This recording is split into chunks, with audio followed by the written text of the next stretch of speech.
Cette semaine, c'est une paracha Mishpatim. On va voir aujourd'hui comme quoi c'est une paracha intéressante, pas seulement une paracha intéressante, mais une paracha qui est hors norme, une paracha qui est hors norme dans son genre, une paracha qui est hors norme dans tout ce qui se passe à l'intérieur de cette paracha, qui apparemment, elle n'aurait pas dû être placée ici. On peut dire même qu'elle est... On ne sait pas qu'est-ce qu'elle fait ici, cette paracha, c'est ce qu'on va voir aujourd'hui ensemble. Et on va voir comment cette paracha nous apprend énormément de concepts intéressants dans la vie de tout le peuple juif. Et surtout, quelque chose qui est en commun avec ce qui se passe ce Shabbat, puisque ce Shabbat, on va bénir le mois de Hadar. Sauf que ce n'est pas un mois de Hadar normal, c'est le Hadar Rishon, qui veut dire le premier mois de Hadar. Et qu'est-ce que ça veut dire le premier mois de Hadar? Pourquoi tout d'un coup on a 2 mois de Hadar? Pourquoi on n'a pas 2 mois de Nissan? Imagine-toi, on aurait eu 4 nuits de Pessah. Les gens auraient été contents, ils auraient fait chez les beaux-parents, chez les parents, chez les femmes d'eux, chez les maris d'eux. Pourquoi le mois d'Adar il est doublé? Mais ce qu'on va voir surtout, c'est que c'est la paracha de cette semaine qui nous parle de ce concept du fait qu'on a l'année bissextile. Et comme je disais tout à l'heure, on parlait avec différentes religions.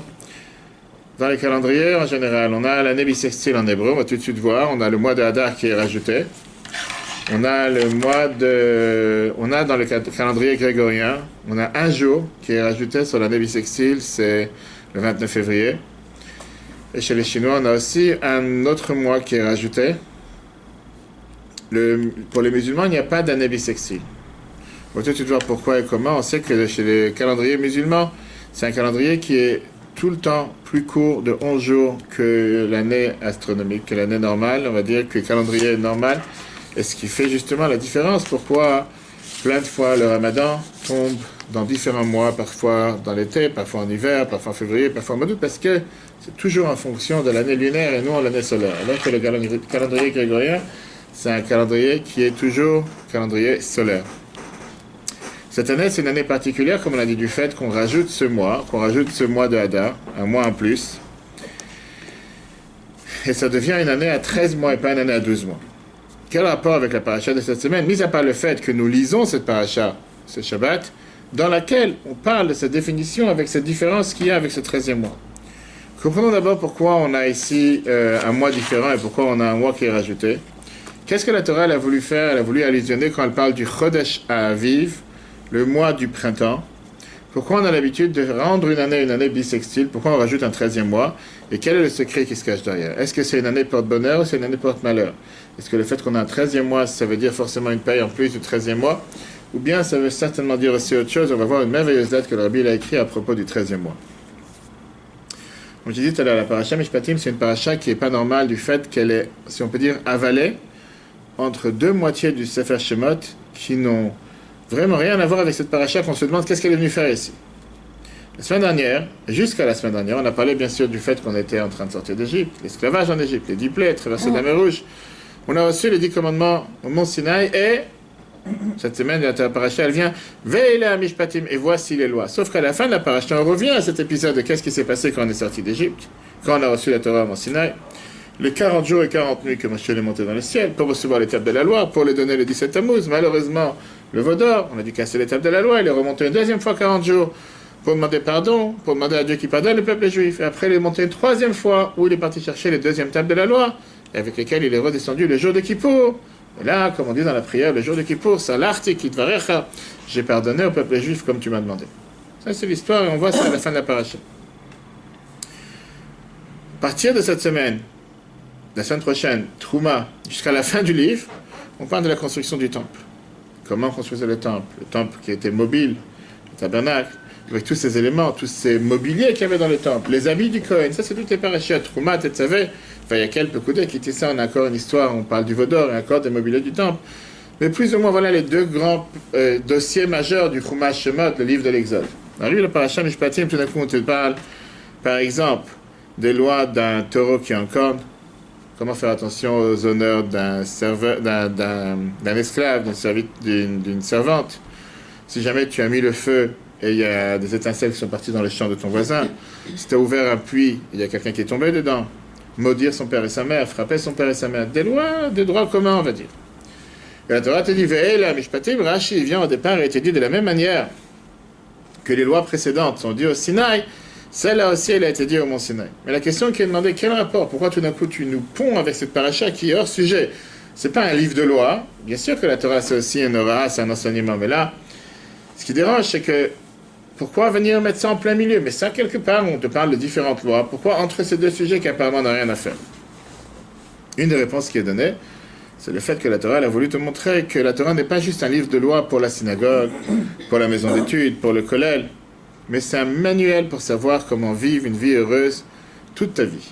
Matin, midi et soir, H24, 7 jours sur 7, pas seulement quand tu es en train de prier, quand tu es en train d'apprendre, mais n'importe quelle chose que tu fais dans la vie, tu dois savoir que tu as un attachement avec la Torah, avec les mitzvot, qu'on a parlé longuement Shabbat. Et d'ailleurs, la paracha Yitro, c'est la 17e paracha du Chumash, de la Torah, pardon, qui est une paracha, chiffre 17 en hébreu, c'est le chiffre bon, Tov, et la Mishpatim, c'est la 18e. Et 18, c'est Chai, la vie, qui veut dire ça t'apprend à vivre tout court. Ça, c'est ce que la Bible nous écrit, c'est en 1989, sur le fait que cette paracha, qui est la 18e, vient te montrer comment on a un devoir d'apprendre à vivre en tant que juif. C'est pas seulement quand tu pries, mais 24 heures sur 24, comment tu te comportes envers ta femme, comment tu te comportes envers tes enfants, comment tu agis dans la société, c'est comme ça qu'on doit vivre. La paracha nous parle de plusieurs mitzvot qui dépendent de la terre, mitzvot agricoles si on peut dire. Et on voit que la Torah nous donne après un ordre important, on va tout de suite lire le texte, de coïncider, de faire en sorte qu'il y ait un lien, qu'il y ait un pont entre les mitzvot, qui sont des mitzvot naturels, avec ce qui se passe sur la terre, si tu es un agriculteur, et si tu n'es pas à se renseigner ces différentes périodes. Voilà le texte, la paracha de cette semaine. Shalosh regalim tachog li bashana. Faites, organise-moi les 3 fêtes. Fête les matzot, fête de Pesach. Shiva et yamim techal matzot, 7 jours tu mangeras les matzot. Pourquoi? Le Moed Chodesh Aviv, d'abord, comme je t'ai ordonné, au moment du mois du printemps, à Aviv. Qu'est-ce que ça veut dire Aviv? C'est pas juste les matzot, les galettes, on va voir. Kibo yatzat mitzrayim, parce que tu es sorti d'Égypte. Chag HaKatzir, la fête de la moisson, fait allusion à la fête de Shavuot. Chag HaAsif est la fête de l'engrenage dans laquelle tu ramènes et tu rassembles tout ce qui est poussé dans la terre. Avant de commencer à déchiffrer ces différents termes que la Torah elle emploie, regardons d'abord les mots que la Torah elle emploie. Qu'est-ce que ça veut dire ce mot que tu fêtes Pesach Bechodesh Aviv, le mois du printemps? C'est le mois du printemps. Alors il y avait le printemps arabe. On laissera pour les commentateurs, ceux qui veulent écrire des commentaires, nous décrire comment c'était. Il y a la période du printemps en général. Il y a ce qu'ils appellent ça en hébreu Aviv Neurim, on va dire le printemps de l'adolescence, la période quand quelqu'un commence à devenir adolescent. Mais d'abord, ce n'est pas la première fois que la Torah elle emploie le mot le printemps. Dans la parashat Bo, la Torah elle a aussi parlé du printemps. Et la Torah là-bas, elle ne t'explique pas c'est quoi. Et là, Rashi vient et te dit Ayam atem yotzim bechodesh aviv. Aujourd'hui, vous êtes sortis le mois du printemps. C'est tellement dur de dire quel mois on est. Est-ce qu'on ne savait pas dans quel mois on est sorti d'Égypte? Pourquoi la Torah doit te faire allusion au fait que c'était le mois du printemps? Vient Rashi, et il te dit comme ça. Dieu est en train de dire la chose suivante. Regardez la bonté que j'ai fait avec vous. Je vous ai fait sortir dans un mois qui est apte à sortir. Ni chaud, ni froid, ni pleu. Ni pluie.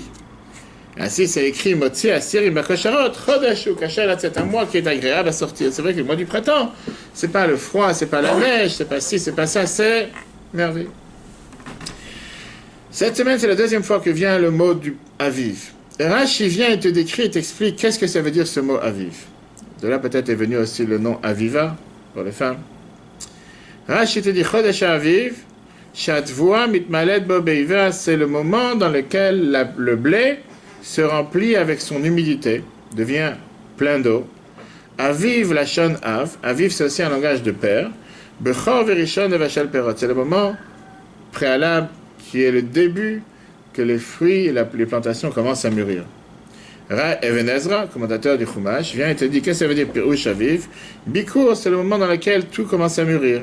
C'est pour ça que ça a à faire avec le mot père, le premier à enfanter, ou quelqu'un qui a appris, on l'appelle qu'il est mûr, etc., etc. Donc si on fait la synthèse entre Rashi et Ben Ezra, le mot Aviv vient te dire qu'on parle ici d'une situation agricole dans laquelle le blé commence à se remplir de liquide, et comme on t'explique, en général, avant que le blé devienne mûr, la dernière étape, les graines se remplissent d'eau, après il commence à sécher, commence à devenir jaune, et là on peut utiliser ce blé. Pas tout de suite, on va le couper 2 mois plus tard, à la période de Shavuot, qui est la fête de la moisson.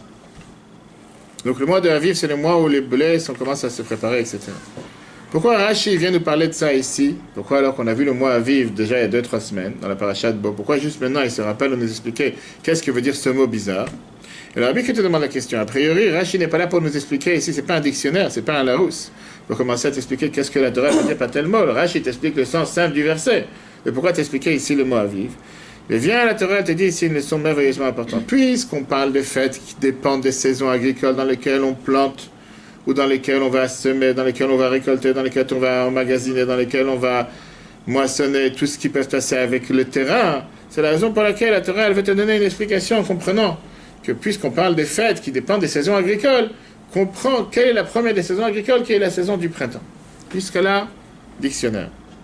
Le Rabbi te demande, je veux comprendre, pourquoi la Torah elle doit nous attacher forcément avec ce qui se passe dans les terres agricoles et nos fêtes. Et qu'est-ce qu'il y a si on aurait fait Pessah en hiver quand il neige? Et qu'est-ce qu'il y a si on aurait fait Shavuot, je sais pas, quand il pleut? Et qu'est-ce qu'il y a si on aurait fait Sukkot au moment où il fait Pessah, où il fait beau, il n'y a jamais eu de la pluie à Sukkot et tout était merveilleux? Pourquoi on doit tout dépendre du moment dans lequel on te dit que Pessah, c'est le moment où les blés commencent à mûrir, Shavuot, le moment de la moisson, et Sukkot, le moment de l'engrenage? Le Rabbi te dit qu'il y a deux raisons majeures. D'abord, la raison du Midrash, l'Agmara et le Rabbi. Le Midrash, l'Agmara te dit que les fêtes sont des moments particuliers, comme on l'a expliqué longuement dans la fête de Tu Bishvat. On peut voir le cours en replay sur l'application E-Torah, E-Torah sur Google et Apple. Les fêtes, en général, c'est un moment de jugement sur terre. Dieu juge l'humanité, peu importe quoi. On a vu Tu Bishvat, c'était Rosh Hashanah des arbres, sur leur réussite matérielle. Les sacrifices qu'on amenait à l'époque, en fonction des fêtes, c'est ce qu'on fait aujourd'hui dans la prière avec le Moussaf, c'est pour demander une énorme réussite et demander de la miséricorde et de la pitié à Dieu pour la réussite du matériel, la réussite du travail que nous faisons. Alors à l'époque, tout le monde était dans l'agricole, tout le monde était dans tout ce qui était la terre agricole, tout ce qui est les terrains. Et donc il y a un rapport entre la réussite de l'exploit matériel avec les fêtes. La Bible te dit que c'est beaucoup plus important que ça. Quand arrive des moments de saison dans laquelle on te dit que le blé commence à mûrir, le blé commence à être récolté, le blé commence à être emmagasiné, vient la force humaine dire que c'est ma propre force et c'est ma propre gloire qui a fait que je réussis. La Bible te dit c'est pour ça que Dieu l'a rattaché ça au fait pour te dire n'oublie pas un instant que tu as réussi ne dépend pas seulement de tes propres efforts. Tu peux préparer tout ce que tu veux pour ton mariage, cher ami, mais si jamais Dieu n'envoie pas la bracha, toutes les préparations. Et c'est pour ça qu'ensemble avec les préparations matérielles, ensemble avec tout ce qu'on doit faire matériellement, comme l'Agmara nous dit, qu'un juif, il est ma'amin bechaya olamim vezorer. Tu crois en Dieu éternel et tu plantes. C'est pas parce que j'ai planté, j'ai mis les meilleures graines, j'ai mis les meilleurs engrais, j'ai mis les meilleurs réseaux pour venir avec du goutte à goutte et s'assurer que c'est pas ni trop, ni moins, ni que ça va sécher, que pour ça, ça va pousser. Parce que tu peux faire tout ce que tu veux matériellement, et il se peut qu'en un instant, la veille que tu vas tout ramasser, il y a un ouragan qui tombe de 10 minutes, et tout ce que tu as planté pendant une année ou plus parfois, tout est parti. Et donc ça, c'est le rappel qu'on a pourquoi ces fêtes sont dépendantes des saisons agricoles. Pour te dire, oui, quand tu as une saison agricole, quand tu as une récolte agricole, quand tu as une moisson agricole, tu peux parfois t'imaginer que oui, finalement, tu vois, je vois les fruits de mes efforts. J'ai tellement planté, j'ai tellement fait. Maintenant, je vois les fruits. Rappelle-toi qu'il y a un Dieu sur terre qui te fait réussir. Sache être reconnaissant. Ça, c'est une merveilleuse lettre qu'on a bien écrit dans le volume 23, page 362, en disant qu'en Égypte, il n'y avait pas besoin de pluie. Il y avait le Nil, on a parlé de ça la dernière fois. Tout était, si on peut dire, naturel. Les pharaons se disaient, il n'y a pas de Dieu sur terre, c'est moi le Dieu. Quel Dieu tu parles? Le Nil. J'ai besoin de Dieu. Pas besoin d'avoir affaire avec Dieu. Alors qu'Israël, qui est juste à côté d'Égypte, il n'y a pas de Nil. Israël est dépendant de la pluie, comme on dit, jour après jour, depuis des années, depuis tous les temps. Combien de fois on voit qu'au temps d'Agmara, on avait l'habitude de faire des jeûnes particuliers en Israël, parce que c'était une année de sécheresse, une année où il n'y avait pas de pluie, on est obligé d'avoir la pluie. Et jusqu'à aujourd'hui, ce qui fait partie des nouvelles en Israël quotidiennes, on te raconte sans arrêt, est-ce que la Kinneret, elle est montée d'1 centimètre, descendue d'1 centimètre? Est-ce que les pluies ont rajouté 8 centimètres dans la Kinneret, 10 centimètres? Qu'est-ce qu'on en a à faire? Imagine-toi qu'aujourd'hui, on te raconte à Paris, parmi les nouvelles dans la météo, qu'on te dit à chaque fois, sache une chose, que la Seine, elle est montée, la Seine, qui pense à faire attention à une chose pareille? Mais en Israël, ça fait partie des nouvelles. Si jamais il y a assez de pluie, il n'y a pas de pluie, on a récolté les pluies, etc. Deuxième étape, et ça c'est l'étape la plus importante, c'est ce qui concerne le sujet qu'on a vu aujourd'hui, qui est cette année bissextile. Pourquoi? Parce qu'en général, toutes ces raisons et toutes ces saisons agricoles dépendent forcément du soleil. Une année, par définition, dépend du soleil. On a besoin d'avoir un calendrier annuel pour savoir comment fonctionner. On a besoin de savoir quand est-ce que commence l'année, quand est-ce que termine l'année. C'est pour ça qu'ils ont fait une différence avec l'année précédente et l'année suivante. On a besoin d'avoir un calendrier mensuel. pour savoir quand est-ce que commence le premier mois, quand est-ce que termine le mois, et pour faire la différence entre les mois. La question, elle est comment on décide une chose pareille? Qui décide qu'une année doit être 12 mois? Qui décide qu'une année ne peut pas être 24 mois ou 15 mois? Et pareil par rapport à un mois, tout court. Qui décide qu'il doit être 30 jours? C'est pour ça qu'on a aujourd'hui 3 calendriers qui fonctionnent. On a le calendrier de Google qui fonctionne et qui peut incorporer les 3 ensemble. Ça, c'est le meilleur. Mais dans la réalité, dans Google, tu peux mettre n'importe quel calendrier. Tu peux mettre les fêtes hébraïques, les fêtes ci, les fêtes ça. On a le calendrier grégorien, ce qui est après le calendrier laïque, le calendrier catholique, si quelqu'un veut l'appeler comme ça. Le calendrier musulman, et le Havdil, si on peut dire, le calendrier juif. Le calendrier laïque, le calendrier grégorien, fonctionne seulement sur le soleil. Le soleil tourne autour de la Terre tout le temps sans arrêt. Pour que le soleil finisse son tour autour de la Terre, 365 jours. Il nous donne ici 4 périodes. On a le printemps, l'hiver, le printemps, l'été, l'hiver, le printemps, l'été et l'automne. C'est pour ça que leur calendrier, c'est un calendrier de 365 jours qui est en fonction des 4 saisons. Ça, c'est simple. Les musulmans, ils vont d'une autre manière. Ils vont avec le calendrier lunaire.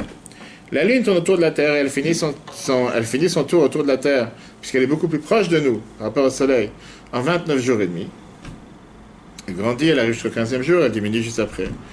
Et donc les musulmans, ils ont leur calendrier qui est basé seulement sur les mois lunaires. Chaque mois commence et termine avec la nouvelle lune. Mais dans ces 2 calendriers, on a un problème. Le calendrier grégorien, le calendrier laïque, on va dire, il y a seulement une année, il n'y a pas de mois, puisque le soleil fait le tour, finit son tour en 365 jours, donc il n'a pas d'expression de 12 mois. Et la division de 12 mois dans le calendrier grégorien, c'est pur et simple pour nous servir, c'est ce qu'on on s'est mis dans la tête. On aurait pu très bien diviser par 6 ou par 15. Les musulmans n'ont pas d'année, ils n'ont que des mois, puisque c'est en fonction du calendrier lunaire de la Lune qui tourne tous les mois, donc ils n'ont pas de définition d'année. Et pour eux, il n'y a aucune importance si l'année elle dure 12 mois, ou si l'année elle dure 2 mois, ou si l'année elle dure 20 mois. C'est écrit nulle part que l'année doit durer 12 mois. Et c'est la raison pour laquelle que les fêtes musulmanes, en général, comme le Ramadan, on a une année qui tombe pendant l'été, une année qui tombe pendant l'hiver. Il n'y a pas une année que ça commence tel jour et ça termine tel jour. Vient la Torah. La Torah te donne le calendrier parfait. Première mitzvah que Dieu donne au peuple juif avant même de sortir d'Égypte dans la paracha de Bo. Faites-vous un calendrier. Fixez-vous un calendrier. D'incorporer les deux, d'avoir cette synchronisation à chaque instant de mois et des années. Les mois qui sont basés sur le calendrier lunaire, l'année qui est basée sur le calendrier solaire. Et c'est pour ça que la paracha de cette semaine vient et te dit qu'on doit s'assurer que la fête des Pessah tombe toujours au printemps. Donc on va tout de suite voir comment ça fonctionne. Puisqu'on a 365 jours d'une année solaire, qu'on divise par 29,5 de mois lunaires, 29,5 c'est les mois lunaires, puisque la Lune tourne autour de la Terre 29,5 fois, chaque 29 jours et demi. Donc on a une défaillance d'environ 11 jours et quelque chose. Et pour ça, on est obligé d'avoir cette année bissextile. Pourquoi? Parce que puisqu'un mois lunaire, c'est 29,5 fois 12 égale 354 jours. 29,5 fois 12. Le cycle solaire, c'est 365 jours. Ce qui fait que quand j'ai 365 et à côté j'ai 12 mois lunaires, je perds chaque année 11 jours. Alors, tu vas me dire, 11 jours, c'est pas grave. Fois 3, 33 jours. J'ai perdu un mois. Le cycle du calendrier hébraïque, c'est un calendrier qui est avec un cycle de 19 ans. Première année, on va faire le compte ensemble rapide. Première année, j'ai perdu 11 jours. Deuxième année, j'ai perdu 11 jours. Troisième année, j'ai perdu 11 jours. J'ai perdu 33 jours. Bien, la Torah, elle te dit, rajoute un mois. Le mois d'Adar, c'est tout simplement pourquoi? Parce que c'est le dernier mois du calendrier. La Torah te dit que le premier mois, c'est le mois de Nissan. Et en plus, le mois joyeux, le mois de la réussite, etc. Donc, puisqu'au bout de 3 jours, au bout des 3 ans, j'ai rajouté un mois. Maintenant, j'ai rattrapé sur les 33 jours. On est là, on n'est pas là. J'ai rattrapé un mois sur 33 jours. Il me manque combien? Je parle aux écrans au moins. 3, bravo. Tu rajoutes 3 ans, tu perds encore 33 jours. Tu rajoutes un mois. Maintenant, tu as une défaillance de 6 jours. Et la suite, ce qui fait que c'est pour ça qu'on a parfois des années bissextiles tous les 3 ans, voire des fois tous les 2 ans, et on gagnera à 8 jours en avance. Pour toujours se mettre en accord, et justement, pour faire en sorte d'avoir ce que la Torah nous dit, qu'on ne pourra jamais l'avoir la fête de Pessah qui ne tombera pas au printemps. Pour avoir cette fête de Pessah, puisque la Torah t'a passé les fêtes en fonction du calendrier, puisque les fêtes, c'est en fonction des saisons, qui forcément dépendent du calendrier solaire. automatiquement, la Torah, elle te dit, rajoute un mois tous les 3 ans, comme ça tu es tranquille. Maintenant, la question qui est demandée est la suivante. Pourquoi on doit compliquer les choses? Là, nous, le peuple juif, on parle entre nous, on a toujours le désir et la passion de vouloir toujours faire que les choses soient compliquées plus que simples. Rends les choses simples. Qu'est-ce qui aurait dérangé de faire en sorte qu'on n'ait qu'un calendrier solaire? Ou bien qu'un calendrier libre? Pourquoi on doit toujours avoir cette complexité? Rajoute un mois, enlève un mois. Va raconter au jour à un non-juif, va raconter à quelqu'un aujourd'hui, non, cette année à 13 mois. Cette année, elle a 12 mois. De quoi je laisse vivre? Fais les choses claires, de manière simple, tranquille. Pourquoi on doit compliquer les choses? Pourquoi on doit toujours faire des choses qui ne peuvent pas être simples? Rabbi donne une merveilleuse réponse, très riche. C'est une réponse que Rabbi écrit dans un merveilleux discours, une lettre qu'il a écrite en 1984. Je lis la lettre. Rabbi dit, regarde une chose intéressante. Le soleil symbolise la stabilité. La lune symbolise la nouveauté. Dans la vie de tous les jours, tu as 2 types de personnes. Tu as ceux qui sont toujours stables. Tous les matins à 9h au bureau. Travail, bouge pas du bureau, ils ne perdent pas un instant. Toujours en train de travailler, ils ne perdent pas une minute. 5 heures, ils pointent, ils sortent. C'est des robots en humain. Ils ont leur quotidien qui ne bouge jamais. Et tu as ceux qui sont toujours avec l'innovation, toujours en nouveauté, toujours en train de... Il n'y a pas quelque chose de fixe chez eux, il n'y a pas quelque chose qui est stable, il n'y a pas quelque chose... Un jour, ils peuvent être habillés avec, je sais pas, 10 écharpes, le lendemain, ils peuvent être en chemise. Un jour, ils peuvent dire, le matin, je prends un café, un gâteau, le lendemain, ils vont prendre, je sais pas, un repas avec des omelettes, des... Il n'y a pas quelque chose qui est stable, tout est... Il y en a dit que dans le service de Dieu, le service d'un juif envers Dieu, on a besoin des 2 composants. Dieu, il attend de nous et d'avoir cette stabilité, ce qu'on appelle en hébreu cette yetzivut, savoir avoir notre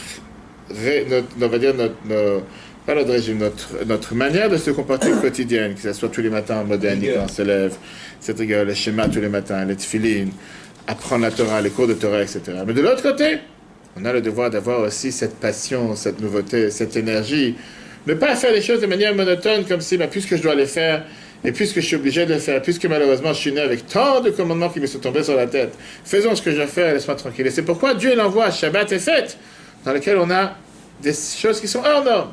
Tout d'un coup, on a des prières en plus, le Moussaf qui n'est pas là toute la semaine.